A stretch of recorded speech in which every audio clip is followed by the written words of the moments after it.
Hello friends, welcome to ఛాన్సీ kitchen ideas. ఈరోజు మన ఛానల్లో స్పెషల్ రెసిపీ వచ్చేసి క్రిస్పీ అండ్ టేస్టీ స్ప్రింగ్ రోల్స్ని చేసి చూపించబోతున్నాను. అయితే ఇక్కడ నేను చాలా సింపుల్ మెథడ్లో ఈజీగా క్విక్గా ఎలా చేయాలో చేసి చూపిస్తున్నాను.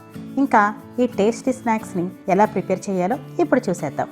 అయితే ఫ్రెండ్స్, ఇప్పుడు నేను చేసే ఈ రెసిపీ మీకు నచ్చితే ఒక లైక్ చేసి సబ్స్క్రైబ్ చేయండి. అలాగే పక్కనే ఉన్న బెల్ సింబల్ని క్లిక్ చేయడం మర్చిపోకండి. ముందుగా దీనికోసం ఒక మిక్సింగ్ బౌల్లో 1 కప్పు మైదాని వేసుకోవాలి. ఇప్పుడు ఇందులో 1/2 టీ స్పూన్ సాల్ట్ని వేసుకొని ఈ రెండు బాగా కలిసేలా మిక్స్ చేయాలి. ఇప్పుడు ఇందులో 1 కప్పు వాటర్ని వేసుకుని ఇలా విస్కర్తో కానీ లేదంటే ఏదైనా గరిటెతో కానీ ఎటువంటి లంప్స్ లేకుండా బాగా స్మూత్గా మిక్స్ చేసుకోవాలి. ఇలా మొత్తం ఎటువంటి లంప్స్ లేకుండా మిక్స్ చేసుకున్న తర్వాత ఇప్పుడు ఇందులో ఇంకా కొద్దిగా వాటర్ని యాడ్ చేసుకుంటూ దోస పిండి కంటే కూడా కొంచెం లూజ్గా ఉండేలా మిక్స్ చేసుకోవాలి. ఈ విధంగా ఈ కన్సిస్టెన్సీలోకి కలుపుకోండి. అప్పుడు స్ప్రింగ్ రోల్ షీట్స్ పర్ఫెక్ట్గా వస్తాయి. ఇప్పుడు షీట్స్ని ఎలా ప్రిపేర్ చేయాలో చూసేద్దాం. సో దీనికోసం స్టవ్ పైన ఇలా ఒక దోస ప్యాన్ పెట్టుకుని ఇప్పుడు ప్యాన్ని లో ఫ్లేమ్లో లైట్గా హీట్ అవనివ్వాలి. ఇలా కొద్దిగా వేడెక్కిన తర్వాత ఇప్పుడు ఇలా లైట్గా ఆయిల్ వేసుకుని టిష్యూ పేపర్తో స్ప్రెడ్ చేయాలి. ఇప్పుడు మిక్స్ చేసుకున్న పిండిని ఒక గరిటెడు తీసుకుని ప్యాన్పై వేసి ఇలా గరిటెతో కొంచెం పల్చగా స్ప్రెడ్ చేయాలి.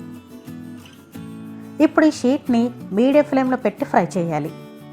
ఇక్కడ మీరు ఒక విషయం గమనించాలి. ఇలా స్ప్రెడ్ చేసుకున్న షీట్స్కి ఎటువంటి గ్యాప్స్ లాంటివి లేకుండా ఉండేలా చూసుకోండి. అప్పుడు స్టఫింగ్ అన్నది బయటికి రాకుండా ఉంటుంది. ఇప్పుడు దీన్ని ఎంతవరకు ఫ్రై చేయాలంటే దీనిపై ఉండే పిండి అంతా కూడా డ్రై అయ్యేంత వరకు ఉంచాలి. ఇలా పై పిండి డ్రై అయిపోయి వీటి సైడ్స్ కూడా దానంతటిగా అదే ఇలా ప్యాన్ నుండి సెపరేట్ అయ్యి లూజ్ అయ్యి వచ్చేస్తుంది. ఇలా మనకి షీట్ పై ఉండే పిండి డ్రై అయిపోయి ప్యాన్ నుండి ఇలా సెపరేట్ అయిందంటే మనకి ఇంకా షీట్స్ రెడీ అయినట్లే. ఇప్పుడు దీన్ని తీసుకొని ఆయిల్ గ్రీస్ చేసి పెట్టుకున్న ప్లేట్పై పెట్టుకోవాలి. అప్పుడు ఈ షీట్ ప్లేట్కి స్టిక్ అవ్వకుండా ఉంటుంది. మరొక షీట్ను వేసుకునేటప్పుడు స్టవ్ ఆఫ్ చేసేసి వేసుకోవాలి. అంటే ప్యాన్ హీట్ తగ్గిన తర్వాత మాత్రమే మరొక షీట్ని ప్రిపేర్ చేసుకోవాలి. అప్పుడు పిండి ప్యాన్కి స్టిక్ అవ్వకుండా ఉంటుంది. ఇంకా మీరు కావాలంటే ఈ షీట్స్ని గరిటెతో స్ప్రెడ్ చేయకుండా ఇలా ప్యాన్ని రౌండ్గా మూవ్ చేసినా కానీ మనకి షీట్స్ అన్నవి రెడీ అయిపోతాయి. సేమ్ ముందే చూపించిన విధంగానే దీన్ని కూడా స్టవ్ను మీడియంలో పెట్టి ఫ్రై చేసుకుని తీసుకోవాలి. ఇలా రెడీ చేసుకున్న షీట్ని కూడా ఆయిల్ అప్లై చేసుకున్న షీట్పై పెట్టుకోవాలి. అప్పుడు షీట్స్ అన్నవి ఒక్కదానికొకటి అతుక్కోకుండా ఉంటాయి. మిగతా షీట్స్ రెడీ అయ్యే లోపల మనం ఇక్కడ ప్యారలల్గా సింపుల్ అండ్ ఈజీ ఆనియన్ స్టఫింగ్ని ప్రిపేర్ చేసుకుందాం. సో దీనికోసం 3 మీడియం సైజు ఉల్లిపాయల్ని ఇలా చిన్న చిన్న ముక్కలుగా కట్ చేసుకుని తీసుకోవాలి. ఇప్పుడు ఈ ఆనియన్ పీసెస్లో 1 స్పూన్ కారంని, 1 స్పూన్ ధనియాల పొడిని, 1/2 స్పూన్ జీలకర్ర పొడిని, 1/2 స్పూన్ సాల్ట్ని వేసుకోవాలి. నెక్స్ట్ ఇందులో 3 లేదా 4 స్పూన్ల వరకు రవ్వని వేసుకోవాలి. ఇలా రవ్వను వేయడం వల్ల ఈ ఉల్లిపాయలో ఉండే తడి అంతటిని పీల్చేసుకుంటుంది. నెక్స్ట్ ఇందులో గుప్పెడు కొత్తిమీరను వేసి ఇవన్నీ బాగా కలిసేలా మిక్స్ చేయాలి. ఇలా మనం అన్నీ మిక్స్ చేశాక 1 చెక్క నిమ్మరసాన్ని వేసుకుని మిక్స్ చేసుకోవాలి. ఇలా మనం లెమన్ జ్యూస్ని యాడ్ చేయడం వలన ఈ స్టఫింగ్ అన్నది కొంచెం పుల్ల పుల్లగా ఉండి టేస్ట్ చాలా బాగుంటుంది. ఇలా మనం స్టఫింగ్ని ప్రిపేర్ చేసుకున్న తర్వాత ఇప్పుడు మనం ఒక బౌల్లోకి 2 స్పూన్ల మైదాని వేసుకోవాలి. ఇప్పుడు ఇందులో కొద్దిగా వాటర్ని యాడ్ చేస్తూ లంప్స్ లేకుండా కొంచెం థిక్ పేస్ట్లా రెడీ చేసుకోవాలి. ఇలా రెడీ చేసుకున్న ఈ పేస్ట్ని కాసేపు పక్కన పెట్టుకోవాలి. ఈ స్టఫింగు అలాగే మైదా పేస్ట్ని ప్రిపేర్ చేసుకునే లోపల మనకి షీట్స్ కూడా రెడీ అయిపోయాయి. ఇప్పుడు స్ప్రింగ్ రోల్స్ చేయడానికి ఒక్కొక్క షీట్ని తీసుకొని ఇప్పుడు ఈ షీట్పై రెడీ చేసుకున్న ఆనియన్ స్టఫింగ్ని సరిపడినంత పెట్టుకోవాలి. ఇప్పుడు మిగిలిన పార్ట్పై మైదా పేస్ట్ని అప్లై చేసుకొని ఇక్కడ వీడియోలో చూపించినట్లుగా ఫోల్డ్ చేసుకోవాలి.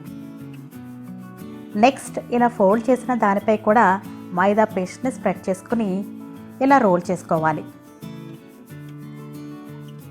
ఇలా ఎక్కడ కూడా గ్యాప్స్ లేకుండా మైదా పేస్ట్ని అప్లై చేసుకుంటూ ఫోల్డ్ చేసుకుని తీసుకోవాలి. అప్పుడు స్టఫింగ్ అన్నది బయటికి రాకుండా నీట్గా ఉంటుంది. సేమ్ ఇప్పుడు చూపించిన విధంగానే మిగతా షీట్స్తో కూడా స్ప్రింగ్ రోల్లో ఫోల్డ్ చేసుకుని తీసుకోవాలి. ఇప్పుడు వీటిని ఎలా ఫ్రై చేయాలో ఇప్పుడు చూసేద్దాం. సో దీనికోసం స్టవ్ పైన ఒక కడాయిలో డీప్ ఫ్రైకి సరిపడినంత ఆయిల్ వేసి ఆయిల్ని బాగా హీట్ అవనివ్వాలి. ఆయిల్ బాగా వేడెక్కిన తర్వాత ఇప్పుడు ఈ ఆయిల్లోకి రెడీ చేసుకున్న స్ప్రింగ్ రోల్స్ని సరిపడినన్ని వేసుకొని ఫ్రై చేసుకోవాలి. అయితే ఇక్కడ వీటిని స్టవ్ని మీడియంలో పెట్టి ఫ్రై చేసుకోవాలి. అప్పుడు మనకి లోపల ఉన్న స్టఫింగ్ అన్నది బాగా కుక్ అవుతుంది.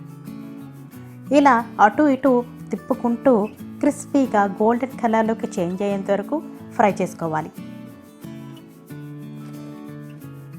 ఈ విధంగా ఇలా ఫ్రై అవుతే సరిపోతుంది. ఇప్పుడు వీటిని టిష్యూ ఉన్న ప్లేట్లోకి తీసుకుంటే ఎక్సెస్ ఆయిల్ ఏమైనా ఉంటే పీల్చేసుకుంటుంది. సేమ్ ముందు చూపించిన విధంగానే మిగతావి కూడా ఫ్లేమ్ని మీడియంలో పెట్టి ఫ్రై చేసుకోవడమే. మీరు క్లియర్గా చూస్తుంటేనే అర్థమైపోతుంది ఇక్కడ ప్రిపేర్ చేసిన ఈ స్ప్రింగ్ రోల్స్ అన్నవి ఎంత పెర్ఫెక్ట్గా వచ్చాయో అని తెలిసిపోతుంది. వీటిని కావాలంటే ఇలా డైరెక్ట్గా సర్వ్ చేసుకోవచ్చు, లేదంటే టొమాటో కెచప్తో పాటు తిన్నా కానీ చాలా టేస్టీగా ఉంటాయి.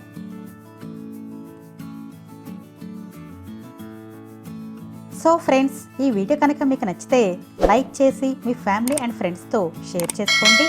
అలాగే మీరు కానీ మా ఛానల్కి ఫస్ట్ టైం వచ్చి ఉంటే please subscribe to my channel.